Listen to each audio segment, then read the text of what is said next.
Hi, everyone, and welcome back to Latinaly, the untamed, uncensored, and unapologetic podcast for women to embrace their muchness. I am Kaya Burgos, your host, and today we have the kind of conversation that feels less like an interview and more like you're having a cup of coffee with a woman who has lived a life, dropping gems that you didn't even know that you needed to hear. But today we're going to hear them. My guest today is Kae Kronthaler-Williams, a global software marketing executive, author, and a woman whose work runs deeper than her accolades. Her new book, Not Made for You, calls out the systems built to keep women feeling small. But what I love most about Kae is the quiet work that she's done behind the scenes to build a life, career, and a voice that carries her power throughout. This isn't just a conversation about tech or careers. This is about identity. It's about belonging. It's about what we carry, what we outgrow, and what we finally claim the moment we decide to stop shrinking. Kae, welcome to the Latinaly podcast. I am so thrilled to have you on today. Thank you. I'm excited to be here, Kaya. So I have to tell you, this could not have come at a better time. I just left Paramount after 8 years, and all of the emotions that I've been going through on the back end are just, it's a lot. And I've been thinking about my future and what that looks like. But we kind of always have those thoughts about what does my future look like in my life, career, and family, and truly I haven't thought about it for the past 8 years because I was super comfortable and I was like, you know what, I'm getting my check, I'm great, I love my team, I love my job, and I feel really secure. But now all that's gone. So I just feel like this comes at a really perfect time, not only for myself, but I know for my listeners as well, because I have had so many of them message me that they're going through such a pivotal change in their life. And, it's really about the quiet work that we do when we're alone that then plays into who we are in our career. You are so impressive and wonderful, and I'm just so thrilled to have you on and just to pick your brain and get into all the things we're going to get into today. Yeah, I'm happy to. Happy to have the conversation. And this happens to a lot of us at different stages in our career. I think that when we go through such pivotal changes in our life, it almost feels like it almost feels like we lose our grounding a bit. And it's almost like we have to we have to find it. I did a severance opt-in. So I wasn't laid off. So I Yeah. wasn't like it wasn't a surprise per se, but it definitely did feel like, even though I did have control in that decision and it felt empowering and it was great, still kind of felt like, okay, like I'm being given this crazy ultimatum and I have to make this decision. And it still feels like the ground kind of gets pulled out from underneath you when you have to make a decision like that. It feels a bit insecure, even if you're making that decision, right? Because we're so used to getting a check every couple of weeks from this company, and we're going to work, working with the same people, right? And working hard, and we're on our phones, we're on our computers, we're constantly on the job, and then all of a sudden it ends. And we have to understand what that looks like for us. And a lot of us, I think a lot of women, a big part of our identity, unfortunately, is what we do for work. Mm-hmm. And so when that's gone, you're left feeling quite vulnerable, right? It's almost like when you introduce yourself, the first thing you say is, "Hi, my name is so and so, and I do this for a living." And it's such a big part of our identity, and Yeah. it really does shape us. It feels like you lose a part of yourself, and it feels really scary. In those moments where, things can get shaken up a bit, are there any sort of like rituals that you do during your day or before work or after work or even, in the middle of the chaos of your day that make you feel really, really grounded? So by the nature of my role, because I work in high tech startups a lot, or scale up. So a lot of times I come in and I'm helping them grow their marketing engine. And if we do a great job, we get acquired. So then I'm out of a job again. And so there's been times in my career that's happened a number of times. I mean, it's great, if you have equity, that's fantastic, but you are out of a role for a while. And so I've gone through this a number of times, and it can still be, it can be ungrounding, I guess is the word, each time, but I've gotten better at it. I think the first thing is to recognize what it is, right? You're feeling insecure because you were as in anything, something in your life changed, and change isn't always comfortable. So you have to recognize that. And I do that. And there's a lot of self-reflection that I do in those moments, right? I try and find excitement in it, right? And that, like, okay, I'm open to do anything I want to do, right? And so I allow that excitement in, for sure. And start to think of different possibilities. The other thing I do is I make sure I have a routine. I do have a routine where I'm running. I like to work out. I like to run. Running grounds me. So whatever it is that grounds you, and I'm somebody who needs a routine, even on the weekends. I'm not great without having some type of routine. Yeah. And mine is that getting up in the morning and working out. It could be getting up in the morning and sitting and have a cup of coffee, or reading, or whatever it is for you, like having but do that every day, right? So you have some sense of routine, because we do like some amount of routine. So that I do. And then again, as I said, I really try and look at the excitement of it, and the possibilities, and there's self-reflection. There's time to reflect on. For me, I look at, all right, how did the marketing organization I was just leading, how did we do? What did we do well? What didn't we do well? So I take the time to reflect on that and think about, what am I going to do the next time I go into an organization, right? What are the things I'm going to take with me that I learned? And what are the things I'm going to change because I don't think they worked out well, or I wasn't leading well in that particular area. And then I also take that time to educate myself, right? I'm constant marketing, because I'm in marketing and tech. It changes a lot.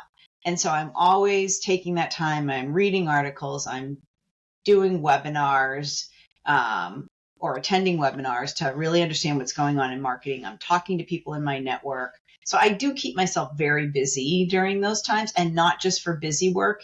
It's with a purpose to get better at what I'm doing and prepping myself for the next stage of whatever that is, opening my own business, or going into a new role.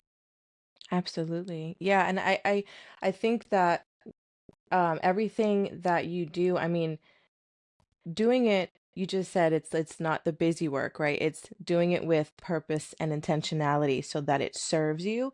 And I think that when a lot of us go through these changes, and I mean, you kind of expecting it with each turnaround that, you're like, okay, when we get acquired, you go, even that knowing still doesn't really remove the, okay, I got to kind of start over a bit again. Even you knowing that is like you're doing this all the time. Like, this is not your first rodeo when you're going to go in and help launch and scale. And then you're kind of like, okay, my job is done. I'm on to the next. And I think there's this duality that we feel in that, yeah, there's this sort of like freedom and this kind of confidence that blooms. But then there's also, this anxiousness where it's like, I gotta pay these bills. Always. That's always, unless you're really, really wealthy and you don't have to worry Right. about money. That's always a consideration. And it's also a loss, Kaya. Like, we have to recognize that whether we made the decision ourselves or not, there is a loss of a routine, of peers that you might have enjoyed working with, of the work that you enjoyed, and you got some benefit out of that part. It's feeding your ambition or whatever it is. So we need to recognize there is a loss there, and it's okay to mourn that loss. Just don't go too far in mourning the loss, because you can Right. you can step into a negative space, and you don't want to do that. But we do have to recognize those things. And again, a lot of self-reflection, journaling, talking to other people, those all help, right? Like this is when you this is when you gather your community of people, women, whoever it is, friends, relatives, and really lean on them in these moments, because there is a lot that you have to think about, and you do have to give time to rest because you spent a lot of energy in that company. Mm-hmm. But now you have to rest for a little bit and then build your energy back up, because now you have to look for another role. And that takes a lot of energy to do that, because you have to be excited for each job that you're interviewing for, right? So there's all of that. Yeah, no, definitely. And I think building that excitement, it is very necessary, and it gives you like this hopefulness whenever you are then, going into those interviews, or even just applying, or kind of just networking. I would get the craziest anxiety for like networking events, rub elbows with people, and this was in my 20s, and now that I'm in my 30s, I'm like, I am going to go. That sounds really exciting. It may Right. take me 2 hours to get to the city, but I'm going to go to that event, and I'm going to shake hands. I'm going to do the things. And, that excitement, it's there and it blooms. But I think sometimes for a lot of us, when you have this vision of how you believe this next phase is going to go, any minor setback feels really scary. And you kind of get defeated, and you Yeah. feel you're like, what am I even doing this for? So, like, you have the loss, you mourn it, then you get excited. It's so many different emotions that we're feeling at the same time. And then when the one thing doesn't go right, you can immediately retreat into yourself, and now the excitement is kind of gone. Has that ever happened to you? Has that ever, you've kind of felt the setback, and you're kind of like, I can't really find the joy right now, and my head's just not in it. Yes, absolutely. And it happens in little moments, but I've had times where it was pretty profound. And again, it is that loss. You feel that loss. And there was one time where I wasn't finding joy in tech marketing for a while. I just wasn't. And then things happen in a company, and again, people we acquire, and you lose that role. And I just didn't have the energy to go look for another job. But at that time in my career, I absolutely needed to work, right? And so I honestly, what I did, my husband took me to Jamaica for like 2 weeks. He gave me a journal and said, just write. Um, and I started to think about, I had been thinking about starting my own business, like in back of my head. I take a long time to come to things like the book I wrote. I've been thinking about that for a long time, right? So it takes a while. And I had somewhat been thinking about starting my own business. But so I started to just write down what I liked to do and what I didn't like to do. And that was what I was journaling about. And as far as work, what are the things I like to do and I didn't like to do? And I wasn't really thinking about starting my own business necessarily at that moment, but a little bit in the back of my head. And then when we came home, one of my friends said, "Hey, I know you're out of work right now. There's somebody who needs some help with marketing. Would you be willing to help them?" It wasn't in tech. It was in lifestyle, fashion. And I said, "Oh, sure."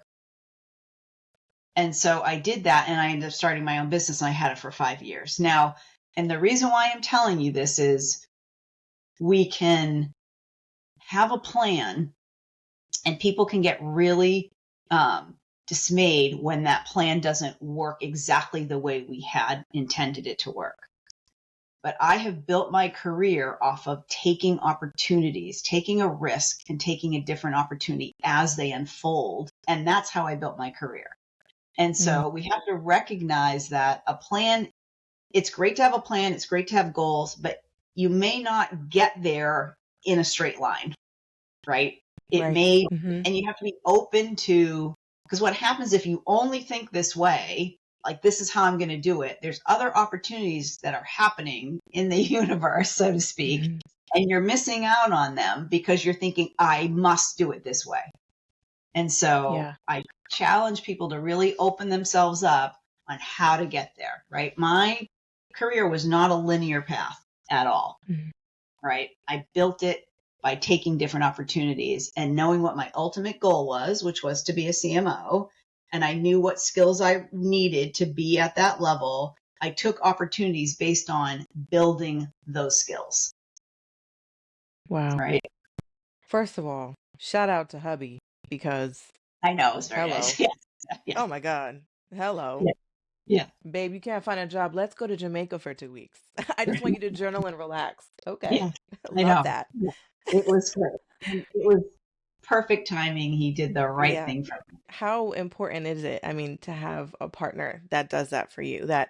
that really just kind of knows what you need, even Mhm. when you kind of don't feel like you know it yourself. I mean, how powerful is that? And that's so wonderful. And I think that taking those little steps and taking the opportunities as they come and as they unfold. I'm a planner. I mean, I am like a control freak. Me And then too. COVID happened. And I was like, we can't plan. I can't plan for nothing.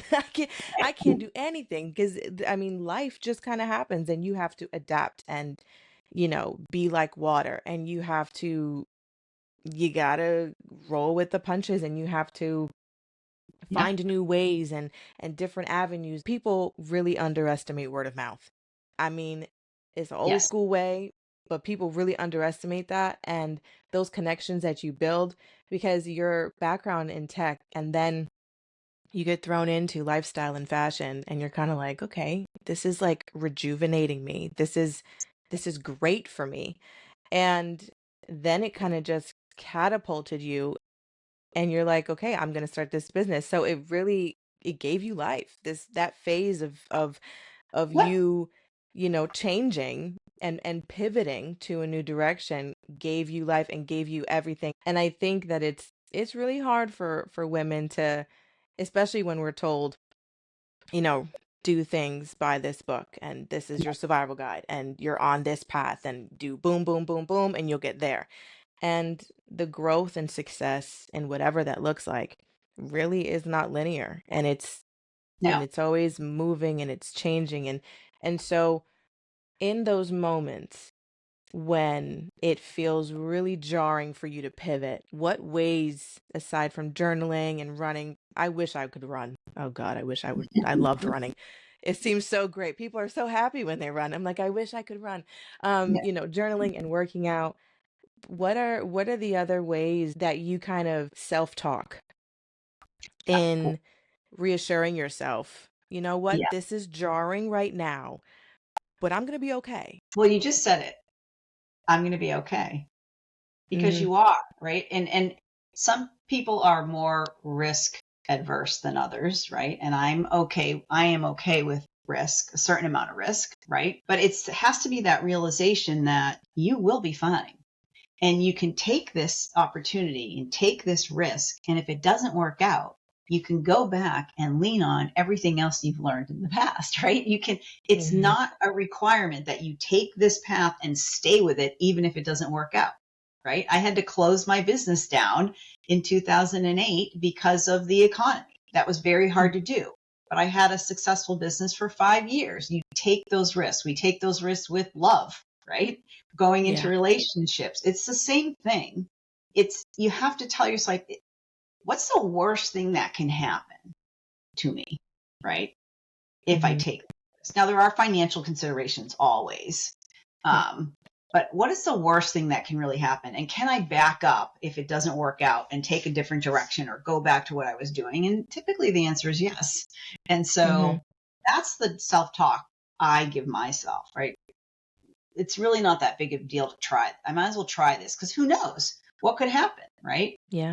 I love being a trier. And I think for some reason, I think, like younger generations don't, they kind of like make fun of triers and people who try new things or, Right. people who pivot and choose a different path. And it's just like, when did it become uncool to try and to not only try, but to bet on yourself and to, because even with me leaving, you know, I have all these things that I would like to do. And don't get me wrong, I love my career. I'm a designer. I love my career.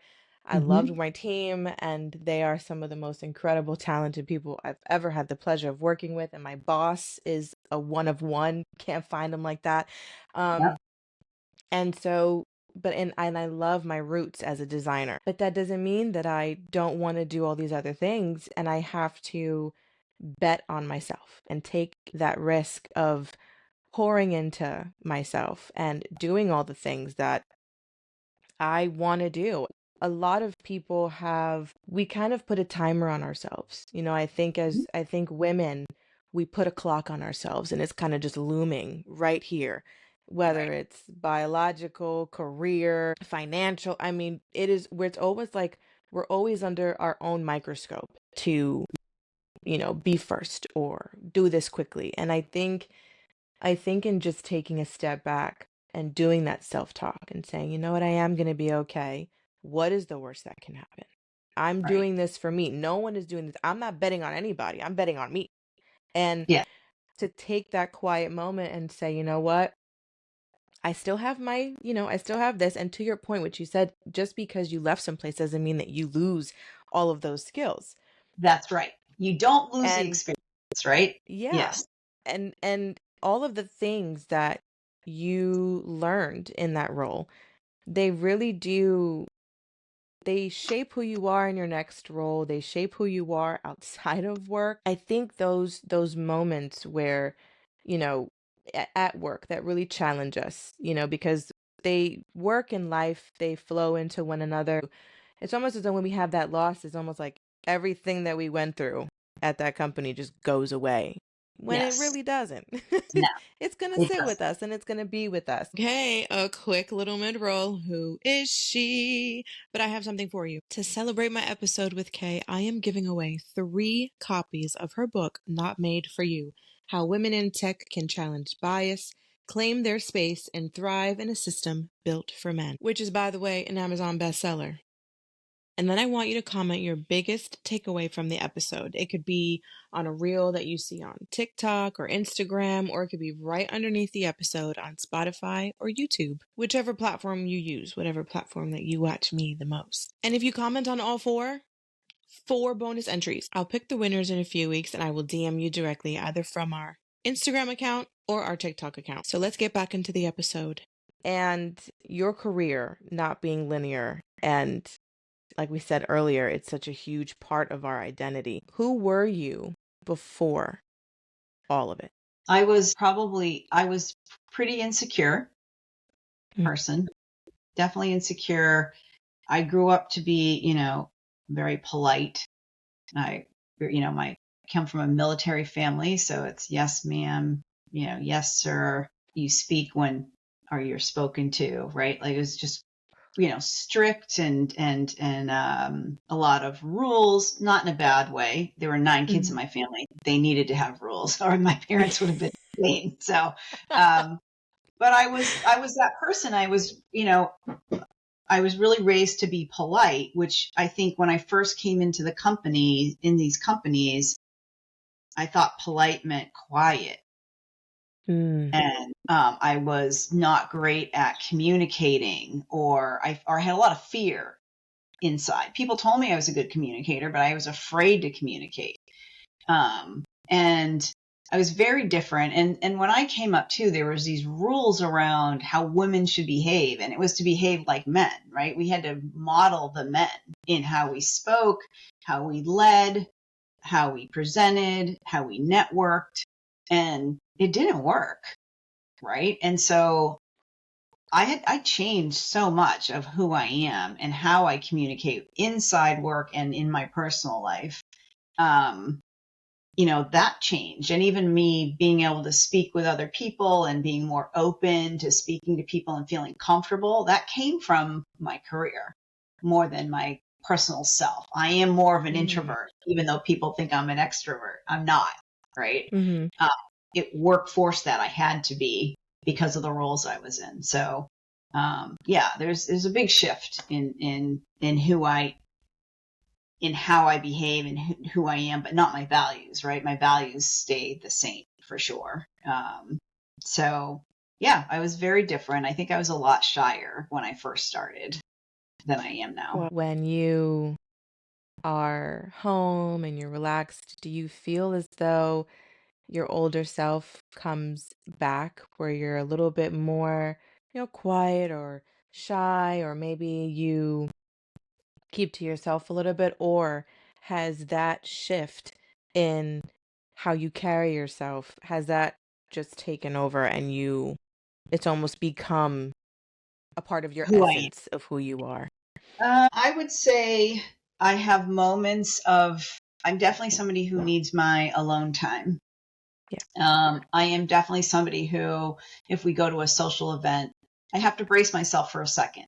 I still have Mm-hmm. that, even at this point in my life. And I've had to talk to people, in speaking engagements, etc. But I still have that Yeah. moment of, I got to gear myself up because it's not natural to me, right? Mm-hmm. That's just not naturally who I am.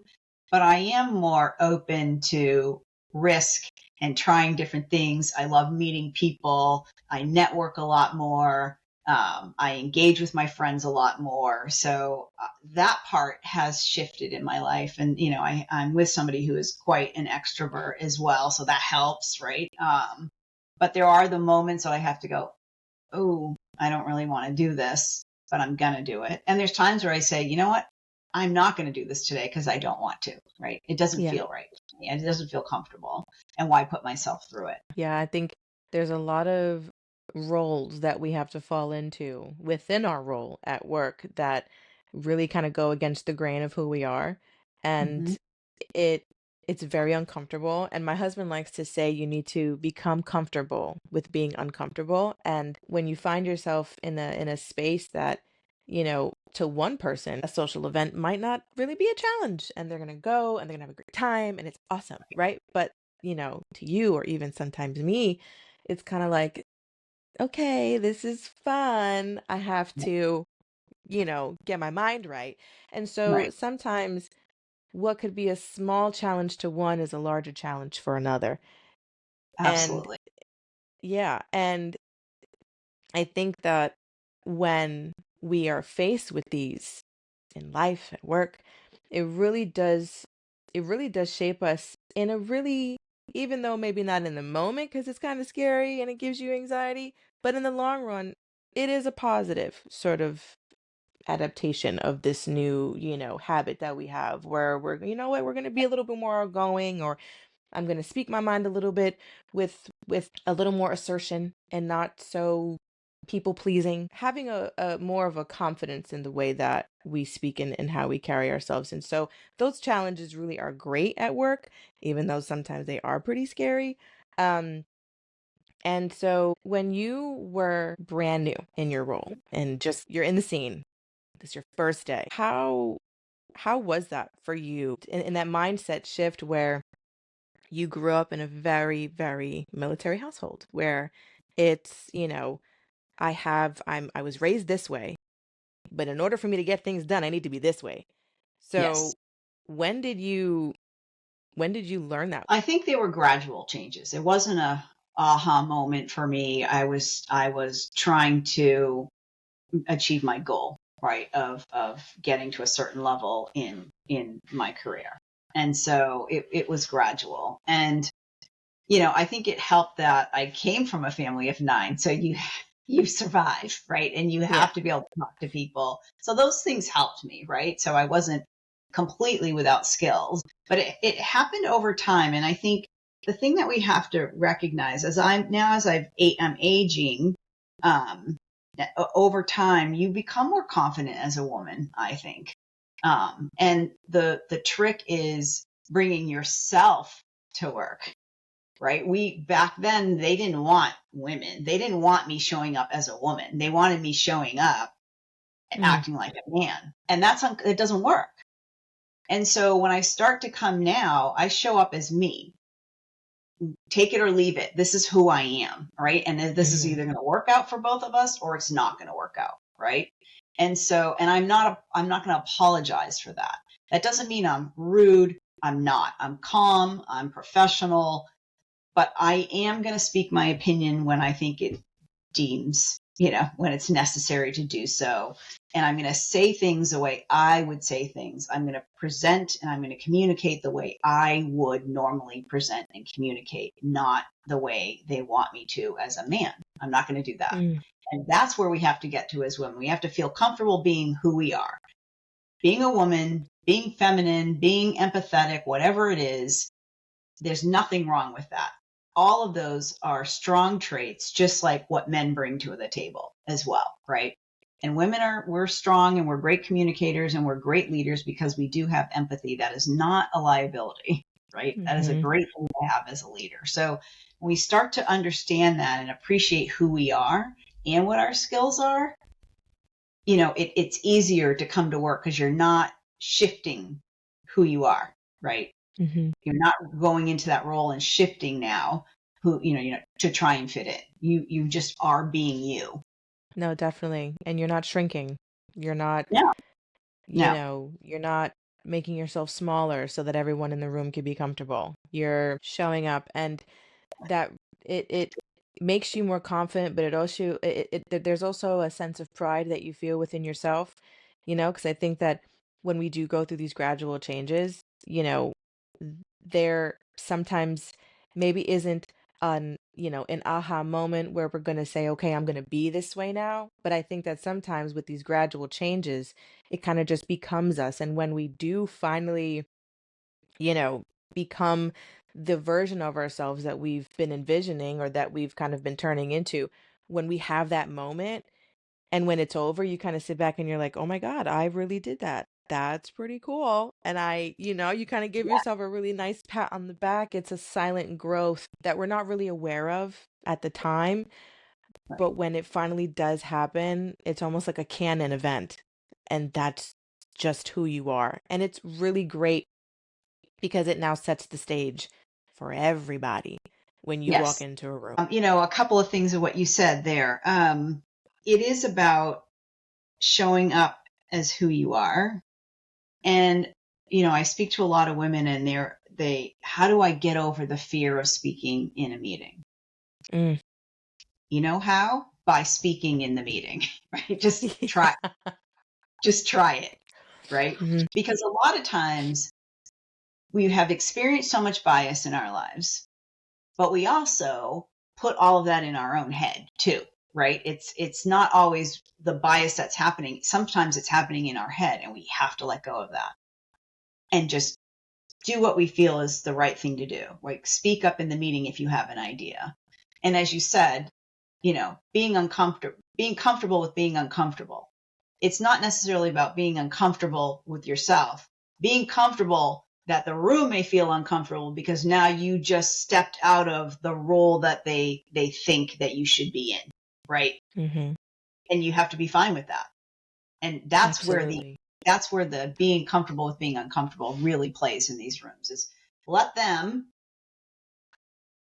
react the way they want to react. That doesn't mean you should change who you are and how you're addressing things or what you're addressing in the rooms. When we have to put ourselves in those positions where we're overcoming that sort of fear or kind of internal blocker, right? And Mm-hmm. and making sure that you show up for yourself in those rooms. I think it's really powerful because as I was growing up and I think as women of color we're raised that we have to work twice as hard to be seen. That's right. We have to even my mother would tell me that based on my last name alone, they're going to judge you before they even know you. Right. And, when you show up, you have to be the best. And at some point, that mindset of working twice as hard, it's great. But I think sometimes it could become harm, it could do more harm than good sometimes. And I think that when we just stop trying to work twice as hard as everybody else to be seen. And just Yeah. if we want to work twice as hard, we're going to work twice as hard for us. Do it for Right. us. Show up with, our confidence and assertion. And because we know exactly what we're doing, we Right. are who we say we are. And no one in the room has to tell us that. And I think that when we have to work twice as hard to be seen, it almost gets in the way of just working hard for you as a woman. When did you realize that working twice as hard as everybody in the room isn't the same as you or your work being valued? Yeah, I love this conversation because, yes, as a Black woman, I was raised to understand that I would have to work twice as hard because I'm female and I'm a Black female, right? And there were certain things like you always had to dress right, your hair had to be Yeah. perfect, you had to speak correctly and perfectly, like everything had to be perfect. And our parents did that to protect us, Yeah. right? So that protect us against bias. And I get that and I appreciate that, right? And keep us safe, right? Don't wear hoodies, whatever it is that we teach our kids, right? But what I recognized in work was two things. Number one, sometimes it didn't matter how well I was dressed or how well I spoke, they still had the bias anyway. And the second thing I recognized was there were other people in the room, white women, white men, that didn't have to do all of that. They didn't have to work twice as hard, as we're killing ourselves trying to work twice as hard. It's a big burden. And they were doing okay.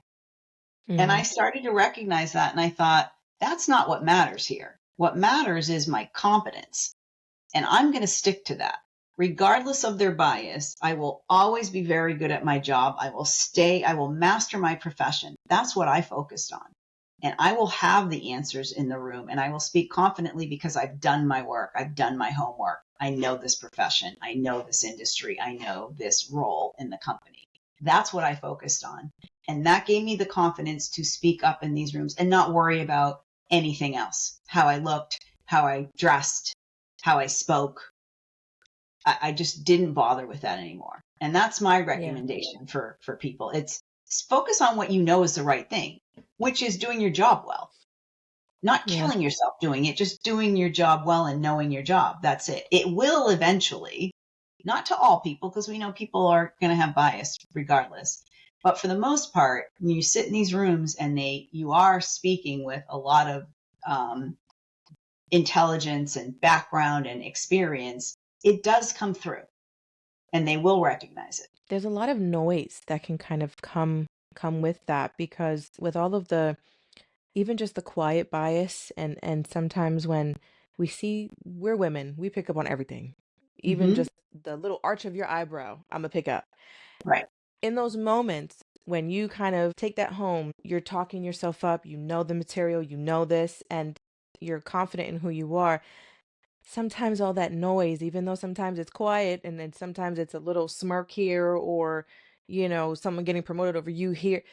How do we quiet that noise to make sure that we show up even better than we were yesterday? Well, first of all, you address it. When when Mm, when you see bias, you name it, and that's part of the book that I wrote, right? Like because it can be very subtle, and sometimes we don't recognize it, and we don't recognize that it is actually discrediting us in the rooms. So name it and address it, always in a professional way, but address it, right? You have to. That's the big piece of this is that's how is addressing it to help change. And the other part of it is recognizing where it's coming from. It's nothing about you. It's about the system that was built by men for men. And it's about individuals and their behavior. That has nothing to do with you. You shouldn't change who you are or how you work or how you think about yourself based on somebody else, right? You have to tell yourself that and believe it. absolutely. Really making sure that you claim your space and in addressing it, in, you know, talking to them about it, having that open dialogue about it, and you really kind of nipping it in the butt, you Yes. do claim your space even further, not Yes. only in your role, but also in the confidence within yourself. I think it's sometimes it's a little easier said than done. And I know that, addressing certain things, you know, a lot of women, especially women of color, feel that they cannot address something because of retaliation or, other, like biased little nuances that will kind of come in the background. What advice do you have for people who are really scared to address those things? My role, I was a senior designer. I'm not a Mhm. C-suite. And, even though your title is important, sometimes it can make you take a step back and say, okay, well, I'm not a C-suite, I'm not a director, I'm not this. I can't really address that. Yeah. But you are a human being and you have the right to address it, number one. Doesn't matter about Hmm. title. There are Hmm. certain ways to address it. Now, typically I work for a CEO. So am I going to am I going to address somebody directly in a room, a CEO? It depends. Sometimes I Hmm. do. It depends. Hmm. And there's ways to do it. And then, and I talk about this in the book. I give you scripts on how to do it. You have to be, always professional and always calm. And there's times where you can do it in the room and there's times where you don't. So you have to get a feel for that, where you take it outside of the room and just say, hey, I noticed that when I say this, you dismiss me, or, this has happened a couple of times. Just bring it up. And you can't worry about their reaction. You bringing it up will make them aware that they shouldn't do it again, or they're aware that you will bring it up to them again. So hopefully it diminishes it. And that's what you're looking for, is to diminish that behavior. If it doesn't, and there's retaliation, and I've had all that happen, are you in the right company? That's the next question for you, right? Right?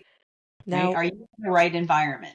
If you're y- not able, if you don't feel safe addressing it, and you're not going to feel safe at first at all, right? You're just not. And I haven't always been. And there's times even now where I'm like, should I bring this up or should I not? Let me wait. Like, we do that.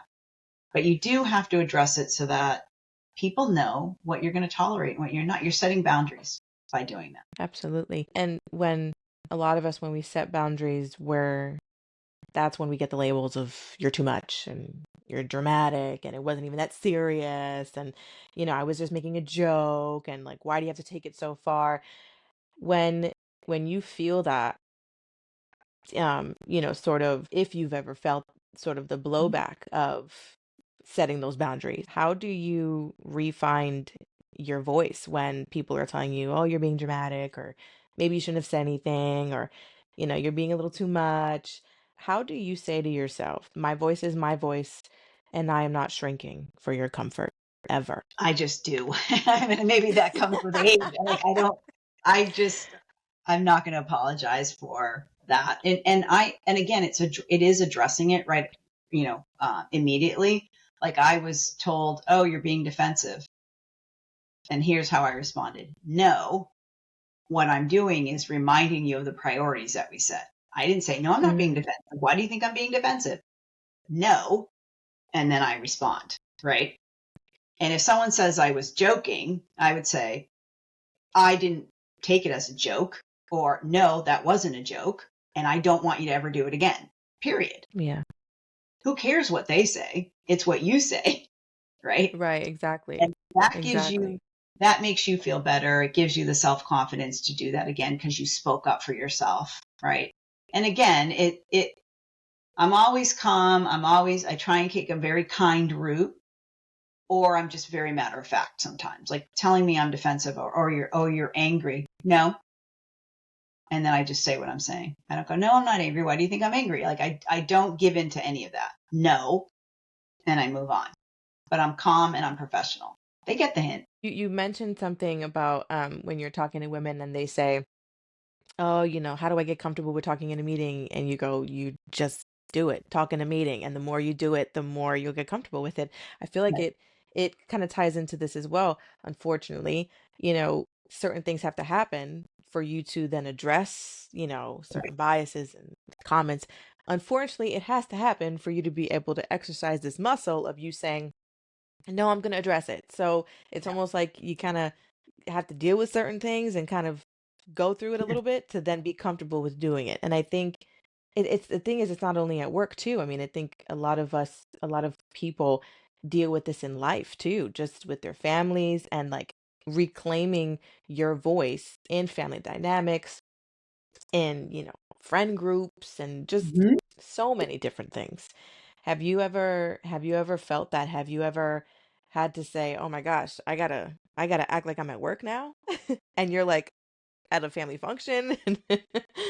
Yes. And that's the part of me that I think I've learned through work, is how to address conflict because I lead a lot of teams, right? So you have to learn how to address different personalities and conflict. I learned that at work. And do I apply it in my personal life? Absolutely. Yes, that I learned how to communicate well based on the roles that I have. And I do apply that at home for sure. You definitely have to, and I find that for me personally, sometimes I find it's the opposite, that I'm much quicker to address something that it's in my personal life, and then at work, I'm like, oh my gosh, like I'm anxious and I'm nervous and I'm scared. And often in my husband's family and my family, I'm always going to be the one that will address something. I'm always going to be the Mhm. one that will set the boundary. Yep. I'm the, I'm the problem, Hmm. essentially, because Yep. I'm not going to tolerate certain things. It's definitely a skill that has to be worked and practiced. Setting boundaries is probably one of the most difficult thing that women can Yes. do. Like, a lot of women don't know how to set a boundary Right. and are really scared to set a boundary because sometimes it does come with some blowback, and it's uncomfortable. And, you know, even though we know I'm not going to tolerate this, this is not meant for me. I don't like your behavior. I don't like your comment. I don't, regardless of any avenue in life, boundaries are very necessary. How would you tell someone who's afraid to set a boundary in their life? What would be something that you can give to them that they can take so that they could feel ready to set that boundary So the first thing is you mean at work or in personal life or in general? What in in general? any, yeah, family, but I mean Yeah. there is a professional, you know, vocabulary, hat, etiquette that has to be taken when you're at work, of course. Yes. But really just in general, really. Yeah. Well, there's etiquette in at home too, or otherwise it's not gonna land well, right? So, um, I think you have to think about setting boundaries. It's not a negative thing to set a boundary, right? You're allowing yourself to do things well if you set boundaries and set priorities. Like that's not a negative thing, right? You're saving your energy, you're saving your value, right? By setting that boundary. We look at boundaries as negative, but it's not negative. It's very positive actually. Like, okay, you want me to work on this project, but here's the list of projects I have to work on. I can't do all of them. So let's discuss which ones I should be working on, right? There's nothing wrong with that, right? Why Yeah. is that a bad thing to say that, right? Or I didn't appreciate what you said in that meeting. Here's why. Let's not do that again, right? Yeah. And it does take some courage to do it, but we have to, like, why does it? Think about Mm. why is this a bad thing that I'm saying this is not okay, or no, I cannot do this amount of work, or no, I can't go to that family event, or I can't be with that person in the family because they just create this negative thing for me, right? Like we they would do it. You have to think of they have no problem doing it, but Mhm. so why shouldn't you do it as well and protect yourself? Um, Yeah. we have to stop looking at that as a negative thing. It's a very positive thing, and people will get used to it. And who cares how they label you? I've been labeled in the family as well. Yes, same as you. Creating boundaries, drama. I don't care anymore, right? Uh, I'm protecting myself, and they can react either positively or negatively, and you're not responsible for how somebody reacts to what you say. You have to remember that you are not responsible to their reaction. If you say something, people have a choice to either be happy with what you said or not be happy. That's their choice of how they're reacting. It's not Mhm. yours, right? It just say what you need to say, let them react the way they need to react. Yeah. It's hard to say, you know what? I can only control me. I cannot control you. I control Yes. my reaction, and I set the boundary. And I think that it's something as simple as a reminder, a self-reminder for us to say, you know what? No, this serves me. You know, what this person did, I'm not happy about it. I am not comfortable with it. And no, this is only serving me. And I think it makes us stronger as women. I think it makes us stronger leaders. It makes us stronger partners and mothers. And I really just think that overall, it is protecting ourselves with everything that we go through, just as women alone. Hmm. I think that we have to be the ones that protect us the most because Yeah. not not everyone's going to do it for us. And I think it does definitely shape us in who we are, and it also shapes our success in life in whatever that kind of looks like. When we talk about success, it sometimes is a season and it's Mhm. not always a constant. It's not, like you said earlier, it's not linear, and sometimes you have to take a step back. And for you right now in your life, what does success look and feel like for you? Success from a company perspective. This is a good conversation. I was just writing about this recently, like picking that right company.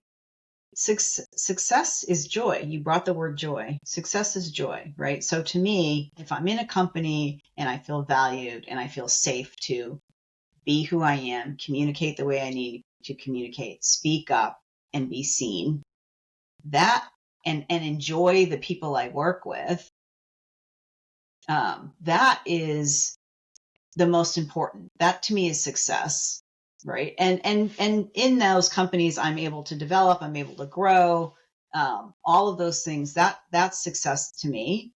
And if I'm not getting those things there, I will go somewhere else because I'm not going to stay in a company where I'm miserable. I've done it and I've had to do it. Sometimes we have to do it for financial reasons until we find another job, right? Yeah. Uh, but I wouldn't stay there I won't stay in a toxic environment at all.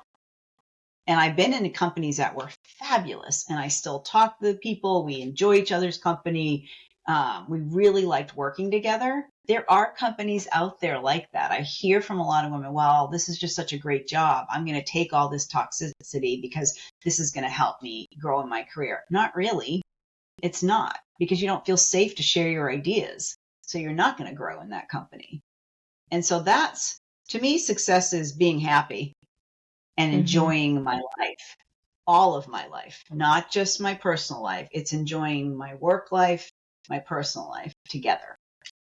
That's I success to love me. that. Making sure that you find the joy in everything that serves you. And I think that sometimes we feel it's almost too good to be true. I know that it's out there, and I know that for so many of my listeners who are going through this shift in career, I know they're like terrified if Yes. that they're not going to find that joy or that community in their company. And I wanted to bring this up because in talking about community and finding a place that works for you, that brings you joy, um you've said that women don't just need mentors, that we need sponsors, women who open doors and not ones that just give advice. So for a woman with ambition, what does a real support system look like? So I think there's internal support systems and external. I have an entire network of, and not just women, by the way.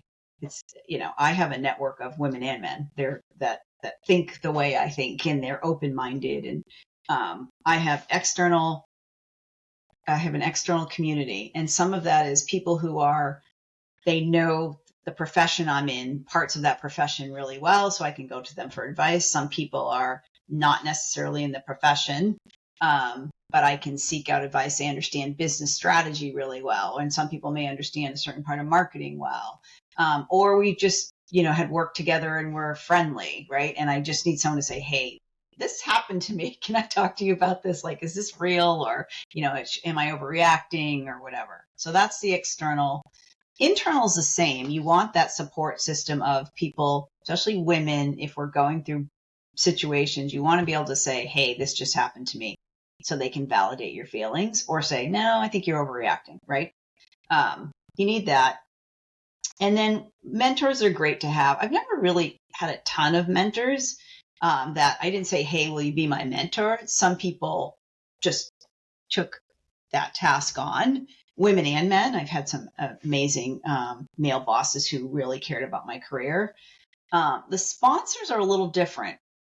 Sponsorship is when you're in a company, and men get this much easier than women.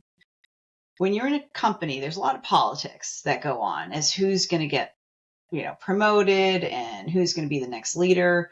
And so when you're not in those rooms, sponsors are people who know your capability and they're talking about you in the room, even when you're not in the room. Right. And so those are the people that are helping you get on those special projects. They're making you more visible. And some of that is through networking within the company and collaborating. I have a wide net when I collaborate. It's not just within the marketing team. I collaborate across levels and across departments because people start to get to know you. They start to know your work. You become more credible. It disrupts the bias of a female, right? The typical bias that we see as a female. And then they're going to talk and they'll speak up for you in those rooms. And there are some official sponsorships that happen in companies as well. There's programs that they have. And that's kind of a mentor / sponsor. But the sponsors to me are the ones who know you.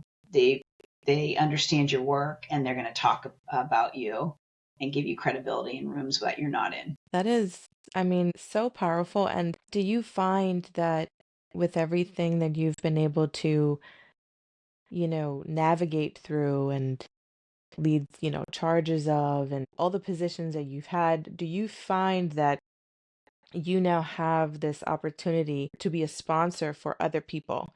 And what does that do for you when, maybe a lot of times in your career you haven't had a sponsor or you haven't really had someone that had your back?